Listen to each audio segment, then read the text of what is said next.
அப்போஸ்தலனாகிய பவுல் இந்த இடத்துல சொல்றாரு, ஆகையால் நான் நிச்சயம் இல்லாதவனாக ஓடேன். நான் நிச்சயம் இல்லாதவனாய் ஓடேன்.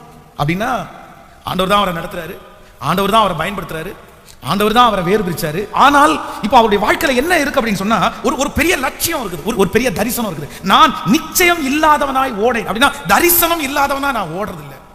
அப்போ ஒரு புது வருஷத்துக்குள்ள நுழைய போகிற ஒவ்வொரு பிள்ளைகளுக்குள்ளும் என்ன இருக்கணும் அப்படின்னா, அடுத்த வருஷம் நீங்க என்ன பண்ண போறீங்கன்ற அந்த நிச்சயம், அந்த லட்சியம் உங்களுக்கு இருக்கா? அது நடக்கிறது நடக்காதது அடுத்தது, அது கர்த்தரை சேர்ந்தது. சில தரிசனங்கள் நம்ம நினைச்சு நடக்கும், சிலது நடக்காது. ஆனா ஏற்ற காலத்திற்கு, குறித்த காலத்திற்கு தரிசனம் வைக்கப்பட்டிருக்கிறது. அது நிறைவேறாம போகாது. கண்டிப்பாக ஒரு நாள் உங்க தரிசனம் நிறைவேறும். அது காலங்கள் தாண்டினாலும் நீ உங்க தரிசனம் நிறைவேறாம போகாது. ஆனா அந்த டார்கெட்டோட போறீங்களா? புதிய வருஷத்துக்குள்ள ஒரு நுழைய போறீங்க, உங்களுக்கு என்ன என்ன என்ன யோசிக்கிறீங்க? என்ன இருக்கு? என்ன பண்ண போறீங்க? உங்களுடைய வேலையை எப்படி நீங்க உயர்த்த போறீங்க? உங்களுடைய சம்பாத்தியம் என்ன? ஜபத்துல என்ன தரிசனம் உங்களுக்கு இருக்குது? சர்ச்சில் என்ன தரிசனம் இருக்குது?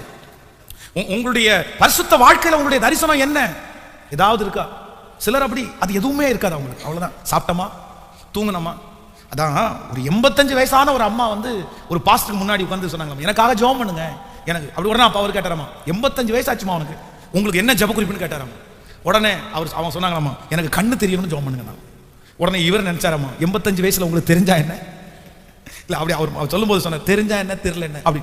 ஆனாலும் சரி, கண்ணு தெரியணும்னு இந்த அம்மா வந்து ஜெபம் பண்றாங்களே அப்படின்னு, இயேசுவே இந்த அம்மாவுடைய விருப்பத்தின்படி கண்ணை தெரியும் அப்படின்னு ஜெபம் பண்ணிட்டு போனா லைனா நிற்கிறாங்க 100 பேர். இந்த அம்மா மட்டும் கையை உயர்த்தி, இயேசுவே எனக்கு கண்ணு தெரிஞ்சதற்காக ஸ்தோத்திரம், எனக்கு கண்ணு தெரிஞ்சதற்காக ஸ்தோத்திரம்.